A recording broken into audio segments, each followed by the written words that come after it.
Hi there, welcome to Nonsense Whisky. My name is VinPF, and on today's episode we're going to be coming a little bit down from the highs of my last episode. If you haven't checked that out already, please do go and check that out. I tried the oldest whisky I've ever tried so far. That's 58 years in the cask. Absolutely insane. But we're going to be going a little bit at the other end of the spectrum today, back down to my kind of usual bottles, and this is the Tesco's finest 12-year-old Speyside single malt Scotch whisky. Now, unfortunately, this isn't available worldwide, so yet another one that my US listeners and viewers can't get. But I wanted to cover this one because I did one last year. I did the Highland one last year. Again, linky, and it's done quite well on the channel, surprisingly, over 1,000 views. So I thought I'd cover this one because I have it. Why not? So if you did see the last one, great. If you didn't, Tesco's is obviously a UK supermarket, and it's a non-disclosed distillery. But we've got a few bits of information that we can ascertain. So on here, it's put together by master blender Richard Patterson, as we know, who is White and Mackay. So it's like Dalmore's, White and Mackay's, Jura. But it's also a Speyside. So really, Tamnavulin. I'm going to go take a good old stab at Tamnavulin. If you think differently, then do let me know in the comments below. But I'm going to go with this as if it's a Tamnavulin. Tamnavulin, if you haven't heard of them, I'm not surprised at all because they're a bit of a silent distillery. Usually they only release to put into other blends. You know, they're a single malt distillery.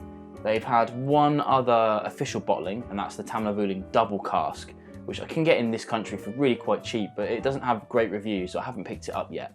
Probably will, because as I cover more and more of the cheap stuff, I'm not going to be able to get it anymore, because what's the point of buying a cheap bottle twice for the channel once I've covered it? And eventually I'll get it, and we'll see what we think of it. But we can assume that this might just be an aged version of that. Now, in the UK, this sells for £25 normally.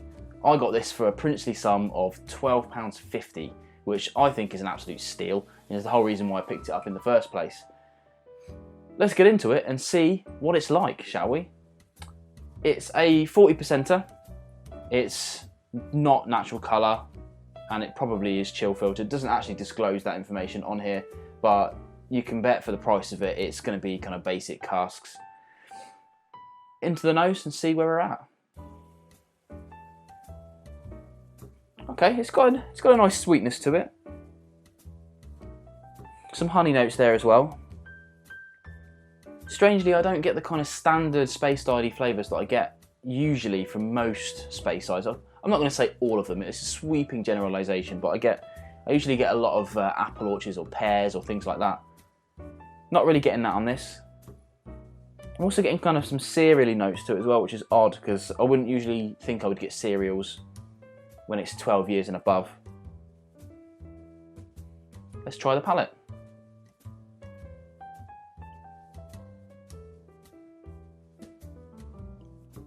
Okay, initial impressions, it's a little thin on the palate. It's got some peppery notes to it, some kind of white pepper, spicy. It's got a bit of a zing kick to it, more of that honey. If I'm really delving deep, and I mean really delving deep, it's a little citrusy, but I don't know if I'm just thinking that because I read it on the box, to be honest, but you'd have to really delve deep for that.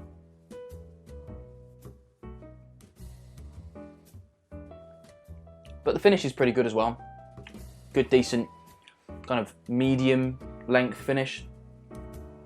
And it's not sour at all. But the irony of it is that it's pretty good. You know, it's not going to blow the world away by any stretch, and it wouldn't even make it into my kind of top. I've covered quite a lot of drams this year, but it wouldn't even come into the top half of that, I don't think. But for the price you're asking for this, for the £25, and if you can get it for the yellow ticket label like I did, then you know it's an absolute no-brainer at £12.50, and even it's worth considering at £25. Now on the shelves, you're not going to get something with an age statement like 12 on there for any less than £25, really. I mean, there's some other supermarkets that are doing different things like that now, but to get a good honest Scotch from a distillery that you can have a pretty good guess at, it isn't bad at all. It isn't bad at all. and I think it's one of those ones I talk about a lot, about trying before you buy. I don't think you'd need to bother with this. If you're into Speysides at all, if you're into Scotch at all, you'll find some enjoyment in it. It might not be one that you reach for all the time, but it'll be there waiting for you when you're just in the mood to drink something and you don't want to touch any of your really expensive stuff.